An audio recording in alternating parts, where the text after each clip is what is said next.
스리 라마나의 고요한 성지가 세워지기까지. 그 산은 언제나 그의 고향이었다.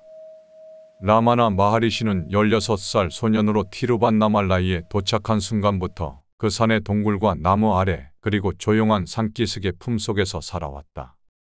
수년 동안 그는 세상과는 떨어져 지냈으며 시간의 흐름에도 무관심한 채 자신을 사로잡은 광대하고 흔들림 없는 자각 속에 몰입해 있었다. 그는 사람들의 동행을 구하지도 거부하지도 않았으며 다가오는 모든 일을 고요하고 담담하게 받아들였다. 그러나 세월이 흐르면서 그의 존재에 이끌려오는 구도자들이 점점 많아지자 더욱 안정된 거처가 필요해지는 것은 필연적이었다. 그것은 단번에 일어나지 않았다. 위대한 계획이나 의도적으로 아시람을 짓고자 하는 노력도 없었다. 그 과정은 햇빛을 향해 자라는 나무처럼 자연스럽게 펼쳐졌다. 뿌리는 깊어지고 가지는 넓게 퍼져나가며 그 아래 머물 곳을 찾는 이들의 필요에 응답했다. 아루나찰라 산기슭의 하나의 오두막에서 시작된 것이 점차 더 많은 사람을 수용할 수 있도록 자연스럽게 확대되었으며 인간의 야망이 아니라 헌신의 조용한 끌림과 현자의 곁을 떠나지 못하는 수많은 영혼들의 필요에 의해 형성된 것이다. 라마나는 여러 해 동안 아루나찰라 동쪽 기슭의 스칸다시람이라는 동굴에서 긴 시간 동안 깊은 침묵에 잠겨 있었다. 바위와 드문 초목 사이에 자리 잡은 그 동굴은 그대에게는 성역이었으며 시간이라는 끊임없는 흐름이 영원한 자아의 정적 속에서 사라져 버리는 장소였다. 구도자들이 그대의 침묵 속에 함께 앉아 있으면 그들의 산란한 마음은 노력 없이도 고요해졌다. 마치 측량할 수 없는 거대한 힘의 중력장 속에 이끌린 것처럼. 그러나 변화는 피할 수 없었다. 1922년 라마나의 노모 알라간말이 그대와 함께 말년을 지내다 세상을 떠났을 때 그녀의 육신은 산기슭에 묻혔다. 이 사건은 조용한 전환점이 되었다. 스승과 어머니의 묘소 모두 가까이에 머물고자 하는 제자들이 그곳 주변에 정착하기 시작했다. 어머니의 묘소 옆에 작은 초가집 하나가 세워졌고 곧 또 다른 집이 세워졌으며 점차 확장되었다. 어머니를 위한 외로운 안식처가 곧 스리 라마나시라마로 알려지게 될 중심지가 된 것이다. 처음에 라마나는 그 장소에 대해 특별한 소유권을 주장하지 않았다. 그는 그저 바람에 실려가는 나뭇잎처럼 상황이 이끄는 대로 자연스럽게 움직였다. 그는 아시람을 산과 별개로 여기지도 않았고 그에 대한 소유의식도 느끼지 않았다. 그곳은 헌신과 필요가 만나 자연스럽게 나타난 장소였으며 그는 모든 것을 받아들이듯 그것을 수용했다. 저항도 집착도 없이.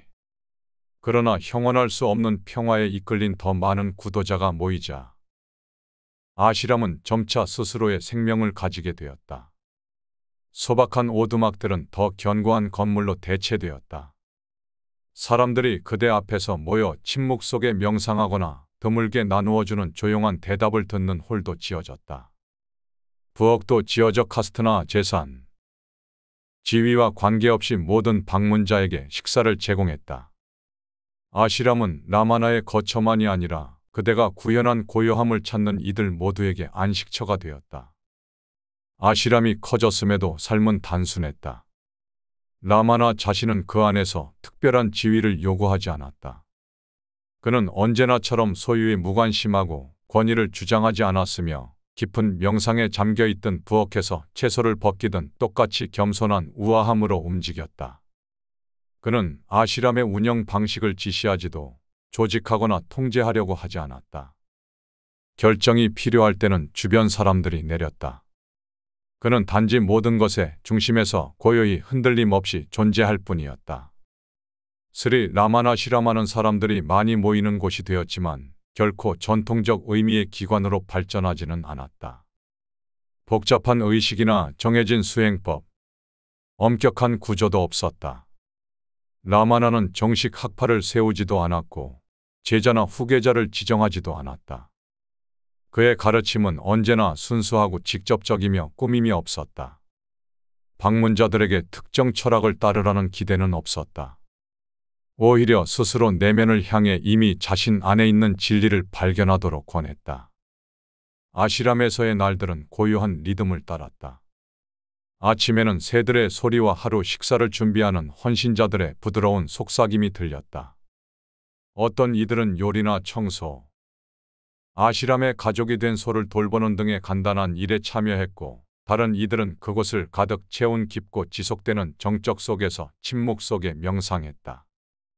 오후에는 방문객들이 찾아왔다. 어떤 이는 질문에 대한 답을 원했고, 또 어떤 이는 단지 그의 존재에서 나오는 평화를 찾아왔다. 라마나는 가끔 몇 마디 말을 했고, 대개는 말없이 바라보는 시선만으로 말로 표현할 수 없는 것을 전달했다. 아시람은 모든 차이가 사라지는 곳이 되었다.